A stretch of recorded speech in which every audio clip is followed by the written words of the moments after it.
Morning everyone, welcome back to the channel. So आज है अक्टूबर का लास्ट डे, 31 अक्टूबर। राष्ट्रीय एकता दिवस के रूप में भी ये दिन सेलिब्रेट किया जाता है। सरदार वल्लभ भाई पटेल जी की बर्थ एनिवर्सरी है। और उसके अलावा भी बाकी जो करंट अफेयर न्यूज़ में रहे हैं उनको हम देख लेते हैं। आज के इस वीडियो में स्टार्ट करेंगे। सबसे पहले आर्टिकल्स को रिवाइज कर रहे हैं हम, तो इससे पहले कि हम कर चुके हैं वो आप डेली करंट में देखते होंगे। अब यहाँ पर इससे आगे के देखते हैं। आर्टिकल 167 जो है ये बात करता है ड्यूटीज़ ऑफ चीफ मिनिस्टर की with regard to furnishing of information to the governor. जिस तरह से प्राइम मिनिस्टर की ड्यूटी होती है राष्ट्रपति को जो भी डिसीजन लिए जा रहे हैं उनकी खबरें देना, उनका जो भी उनसे रिलेटेड जो भी इन्फॉर्मेशन है वो प्रोवाइड करना। इसी तरह आर्टिकल 167 में चीफ मिनिस्टर की भी ये ड्यूटी है कि वो स्टेट के गवर्नर को सारी इन्फॉर्मेशन प्रोवाइड करें।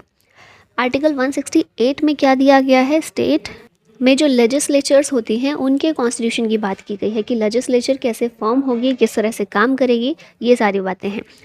फिर आर्टिकल 169 में अबोलिशन और creation of legislative councils in the state की बात की गई है।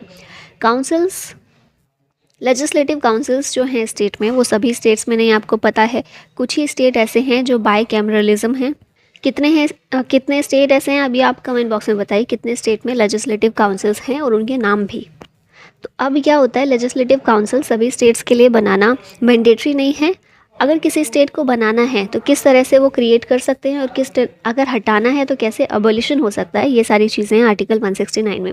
और क्या प्रोसेस है इसका, तो क्रिएशन का एक सिंपल सा प्रोसेस है। अगर किसी स्टेट को अपने यहाँ पर काउंसिल चाहिए तो वो क्या करेंगे, अपने यहाँ पे ऐसा रेजोल्यूशन पास करेंगे लेजिस्लेटिव असेंबली में, और वो रेजोल्यूशन अगर पास हो जाता है तो फिर केंद्र सरकार से सिफारिश करेंगे कि वो वहाँ पर काउंसिल जो है इस्टेब्लिश कर दें। और फिर ये पूरा जो है ना, संसद पार्लियामेंट की ही जिम्मेदारी है, पूरी तरह से उनके ऊपर ही निर्भर है कि वो फॉर्म करते हैं या नहीं करते। इसी तरह से अबॉलिशन की भी बात है, ठीक है। स्टेट रेजोल्यूशन पास करेगा लेकिन उसके पास ये पावर नहीं है कि वो क्रिएट कर सके या अबॉलिश कर सके, पावर पार्लियामेंट के पास है। फिर नेक्स्ट आता है आर्टिकल 170।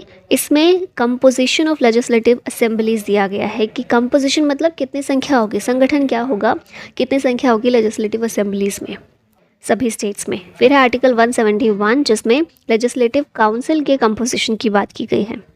फिर आर्टिकल 172 में ड्यूरेशन ऑफ स्टेट लेजिस्लेचर्स दिया गया है, कितना ड्यूरेशन रहेगा, काम कितने समय तक करेंगे मेंबर्स। आर्टिकल 173 में qualification for membership of the state legislature की बात की गई है। और आर्टिकल 174 ये बताता है कि सेशंस कितने होंगे स्टेट लेजिस्लेचर के, प्रोरोगेशन कैसा होगा, डिसोल्यूशन किस तरह से होगा, ये सारी प्रोसेस। और आर्टिकल 178 ये स्पीकर और डिप्यूटी स्पीकर की बात करता है, ठीक है। तो ये 178 बहुत अच्छे से याद रखिएगा। स्टेट लेजिस्लेटिव असेंबली में स्पीकर और डिप्यूटी स्पीकर, इनके बारे में आर्टिकल 178। अब आते हैं आज के क्वेश्चंस पर। National unity day is celebrated on the birth anniversary of which leader. तो पता ही है सबको, सरदार वल्लभ भाई पटेल, ऑप्शन डी इसका करेक्ट है। 31 अक्टूबर को इनकी बर्थ एनिवर्सरी होती है, जिस दिन राष्ट्रीय एकता दिवस या नेशनल यूनिटी डे के रूप में मनाते हैं। सरदार वल्लभ भाई पटेल को आयरन मैन ऑफ इंडिया के नाम से भी जाना जाता है। पहली बार नेशनल यूनिटी डे 2014 में सेलिब्रेट किया गया था। फिर सरदार वल्लभ भाई पटेल की ही इनका एक स्टैचू ऑफ यूनिटी जिसे नाम दिया गया है, ये अनवील किया गया था 2018 में नर्मदा नदी गुजरात में, और ये टॉलेस्ट इन द वर्ल्ड है। सरदार पटेल पहले होम मिनिस्टर और डेप्यूटी प्राइम मिनिस्टर थे भारत के, और इन्हें सरदार की उपाधि किसके द्वारा दी गई थी, बारदोली की महिलाओं के द्वारा दी गई थी। सरदार मतलब होता है चीफ और अ लीडर। अब यहाँ पर हम अक्टूबर के कुछ डेज रिवाइज करेंगे। तो सबसे पहले तो हमने देखा अभी आज ही 31 अक्टूबर, 24 अक्टूबर को यूनाइटेड नेशंस डे होता है, 20 अक्टूबर को वर्ल्ड स्टैटिस्टिक्स डे, और नेशनल स्टैटिस्टिक्स डे होता है 29 जून को। 16 अक्टूबर होता है वर्ल्ड फूड डे और वर्ल्ड एनेस्थीसिया डे। 15 अक्टूबर को वर्ल्ड स्टूडेंट्स डे, इसकी थीम है फेल यानी कि फर्स्ट अटैम्प्ट इन लर्निंग। 15 अक्टूबर को international day of rural women होता है। 8 अक्टूबर को इंडियन एयरफोर्स डे। 7 अक्टूबर को वर्ल्ड कॉटन डे। 6 अक्टूबर को वर्ल्ड सेरेब्रल पाल्सी डे। 5 अक्टूबर को नेशनल डॉल्फिन डे और वर्ल्ड टीचर्स डे। 4 अक्टूबर को वर्ल्ड एनिमल डे जिसकी थीम है ग्रेट और स्मॉल लिव देम ऑल। 2 अक्टूबर को लाल बहादुर शास्त्री जयंती, और 2 अक्टूबर को गांधी जयंती, और 2 अक्टूबर को international day of non violence होता है। यहाँ पर सरदार वल्लभ भाई पटेल के बारे में थोड़ी सी चीज़ें दी गई हैं। तो ये हमने देखा, ये पहले होम मिनिस्टर और डिप्यूटी प्राइम मिनिस्टर थे भारत के। इन्हें Sardar Patel iron man of India के नाम से भी जानते हैं। स्टैचू ऑफ यूनिटी इन्हीं का स्टैचू है। 31 अक्टूबर 2018 में अनवील किया गया था नर्मदा डिस्ट्रिक्ट ऑफ गुजरात में, और ये टॉलेस्ट स्टैचू है वर्ल्ड का। हाइट कितनी है स्टैचू की? 182 मीटर्स। फिर बारदोली सत्याग्रह 1928 में हुआ था, और उसी सत्याग्रह के टाइम पर बारदोली की महिलाओं के द्वारा इनको सरदार की उपाधि दी गई थी। कांग्रेस का जो कराची सेशन हुआ था मार्च 1931 में, उसके अध्यक्ष सरदार वल्लभ भाई पटेल ही थे, और इनको मरणोपरांत भारत रत्न दिया गया था 1991 में। नेक्स्ट क्वेश्चन है, snow skiing event is organised in which state और यूटी? इसको ऑर्गेनाइज किया जा रहा है जम्मू कश्मीर में। ऑप्शन बी करेक्ट है। और किस लिए? To promote adventure tourism and winter sports in Jammu Kashmir. और जम्मू कश्मीर में भी किश्तवाड़ डिस्ट्रिक्ट जो है वहाँ पर ये ऑर्गेनाइज किया गया। RBI approved merger of Fincare SFB यानी small finance bank with which bank? तो फिनकेयर एसएफबी को एयू फाइनेंस के साथ में मर्जर करने के लिए अप्रूवल आरबीआई के द्वारा दे दिया गया। Who has been appointed by SBI as its brand ambassador? SBI के ब्रांड एम्बेसडर के रूप में पिक्चर में देख रहे हैं एमएस धोनी को किया गया है अपॉइंट। एसबीआई की बात कर लेते हैं। स्टेट बैंक ऑफ इंडिया है ये। 1 जुलाई 1955 में इस्टेब्लिश हुआ था। हेडक्वार्टर है मुंबई महाराष्ट्र में। चेयरमैन है दिनेश खारा, और फॉर्मली इस बैंक को इंपीरियल बैंक ऑफ इंडिया के नाम से जानते थे। अब यहाँ पर रिवाइज कर लेते हैं हम कुछ ब्रांड एम्बेसडर्स। तो सबसे पहले हैं नीरज चोपड़ा, लॉरियस के ब्रांड एम्बेसडर बने हैं। Katrina Kaif Swiss watch manufacturer redo के ग्लोबल ब्रांड एम्बेसडर बनी हैं। महेंद्र सिंह धोनी स्वराज ट्रैक्टर्स के हैं। Chef Sanjeev Kapoor Indian oil का एक्स्ट्रा तेज एलपीजी ब्रांड जो है इसके ब्रांड एम्बेसडर बने हैं। इगा स्वाइतेक और राफेल नडाल दोनों ही इन्फोसिस के ब्रांड एम्बेसडर्स बने हैं। Rahul Dravid Bharat Petroleum Corporation Limited के हैं। Shraddha Kapoor Asics India Private Limited exports gear company है, इसकी ब्रांड एम्बेसडर हैं। Rashmika Mandanna printer company Epson India की ब्रांड एम्बेसडर बनी है, और स्मृति मंदाना रेंगलर ब्रांड की बनी है। नेक्स्ट क्वेश्चन है, Thunen Institute with which Indian institute organised a workshop on food loss and waste? ये जो थुनेन इंस्टीट्यूट है ये जर्मनी का है, ठीक है। इसने Indian institute ICAR Indian council of agricultural research इसके साथ में एक वर्कशॉप ऑर्गेनाइज की है। किस चीज़ पर? फूड लॉस और वेस्ट के बारे में इस वर्कशॉप को ऑर्गेनाइज किया गया है।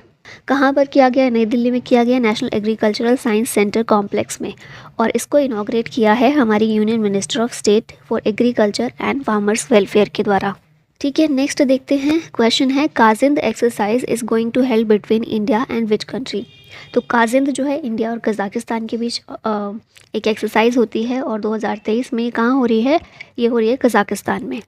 7th एडिशन है इसका, जॉइंट मिलिट्री एक्सरसाइज है, और ऐसा अभी पहली बार हो रहा है कि इंडियन आर्मी तो थी ही इसमें, इंडियन एयरफोर्स भी पार्टिसिपेट कर रही है।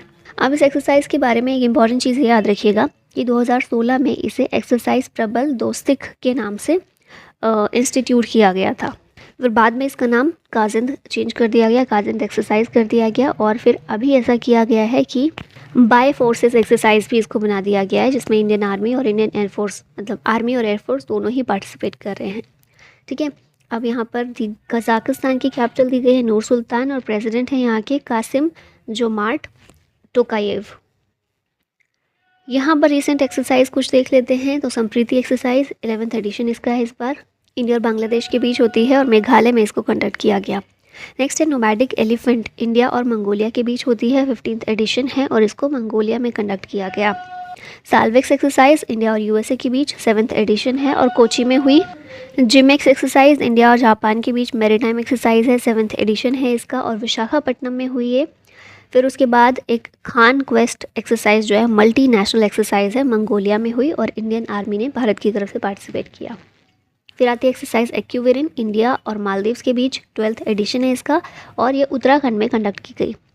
अल मोहद अल हिंदी एक्सरसाइज, ये नेवल एक्सरसाइज है between India and Saudi Arabia, और इसको सऊदी अरबिया में कंडक्ट किया गया। Who is the fastest athlete of the 37th national games? 37th national games कहाँ पर हो रहे हैं ये बताइए? गोवा में हो रहे हैं, है ना। और इसमें फास्टेस्ट एथलीट कौन बने हैं? तो ये VK एलाकियदसन और SS स्नेहा, ये दोनों ही प्लेयर्स जो हैं फास्टेस्ट एथलीट्स बने हैं मेन एंड वुमेन कैटेगरी में। 100 मीटर में गोल्ड मेडल इन दोनों ने जीते हैं। ये जो हैं तमिलनाडु से बिलोंग करते हैं। SS स्नेहा ये कर्नाटक की हैं, ठीक है। तो मेन कैटेगरी में और वुमेन कैटेगरी में।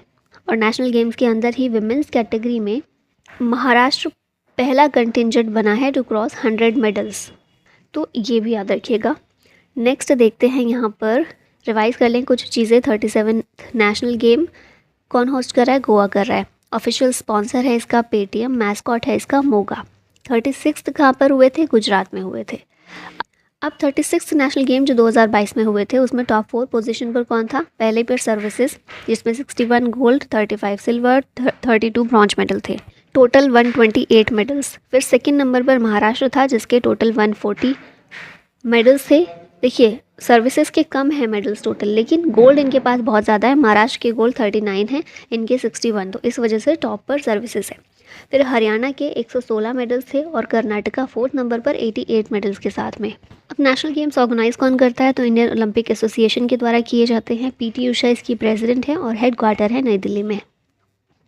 Sex ratio at birth in India is improved from 904 in 2017-19 to how much in 2018-20? तो 2017 से 19 तक sex ratio at birth Bharat में 904 था। मतलब जन्म के समय 1000 लड़कों पर 904 लड़कियां। ये बढ़कर 2018-20 में कितना हो गया है? तो 907 हो गया है, 904 से बढ़कर। सेंट्रल सुपरवाइजरी बोर्ड की 29th मीटिंग हुई थी जिसे डॉक्टर मनसुख मंडाविया के द्वारा चेयर किया गया था। इसी में एक रिपोर्ट जारी की गई, एक रिपोर्ट रिलीज़ की गई जिसमें बताया गया कि सेक्स रेशियो एट बर्थ 904 से 907 हो गया है। और इसके अलावा जो जेंडर गैप है उसमें 2 पॉइंट डिक्रीज़ देखने को मिला है 2020 में compare to a 5 point gap in 2015। Which states first 3D printed building is inaugurated? तो केरला की पहली 3D प्रिंटेड बिल्डिंग बनाई गई और इसको इनाग्रेट किया गया। ये एक 1 रूम समर हाउस है, 380 स्क्वायर फीट का, 3D प्रिंटेड है। इसे डिज़ाइन किया है डेमोन्स्ट्रेशन प्रोजेक्ट के तहत जिसका नाम है अमेज 28। मतलब 28 डेज़ में ये जो समर हाउस है इसको कंप्लीट कर दिया गया है और इसे डेवलप किया है तो आस्था ने, Chennai based construction tech startup है ये, ठीक है। तो याद रखना है केरला का पहला 3D प्रिंटेड बिल्डिंग। अब यहाँ फर्स्ट इन इंडिया रिवाइज कर लेते हैं। तो पहला विलेज एटलस गोवा, पहला drone common testing centre Tamil Nadu, पहला night street racing circuit Chennai, पहला वैदिक थीम्ड पार्क नोएडा, पहला सोलर मिशन आदित्य L1, पहला वाटर मेट्रो कोच्चि में, पहला कंस्ट्रक्शन इनोवेशन हब केरला, पहला Atal incubation centre in fisheries Kerala, पहला moto GP racing event greater Noida, पहला women kabaddi league Dubai UAE, पहला under sea twins tunnel Mumbai, पहला under water metro Hooghly river Kolkata में, पहला international multi modal logistics park Jogighopa Assam में। अगला क्वेश्चन है which country has embarked on a significant initiative to support India's hunger project in Uttarakhand? अब ये यहाँ पर जो ऑप्शन दिए हुए हैं ना ये गलत हो गए हैं क्योंकि पूछा क्या जा रहा है विच कंट्री, है ना, कंट्री के बारे में पूछा जा रहा है। ये तो सारे हमारे स्टेट्स हैं। अब कंट्री कौन सी है? तो ये नॉर्वे है जिसने उत्तराखंड का जो हंगर प्रोजेक्ट है इसको सपोर्ट करने के लिए, इस इनिशिएटिव को सपोर्ट करने के लिए सामने आया है, ठीक है। तो ये सब छोड़ दीजिए। यहाँ पर देखिए Norway has embarked on a significant initiative to support India's hunger project in Uttarakhand. 2026 तक के लिए इनिशिएटिव शुरू किया गया है, ठीक है। $44.7 मिलियन का बजट इसमें एलोकेट किया गया है और इसका एम है to empower women leaders, enhance food security and protect the environment, और खासकर उत्तराखंड के जो सेंसिटिव रीजन है वहाँ पर काम करना।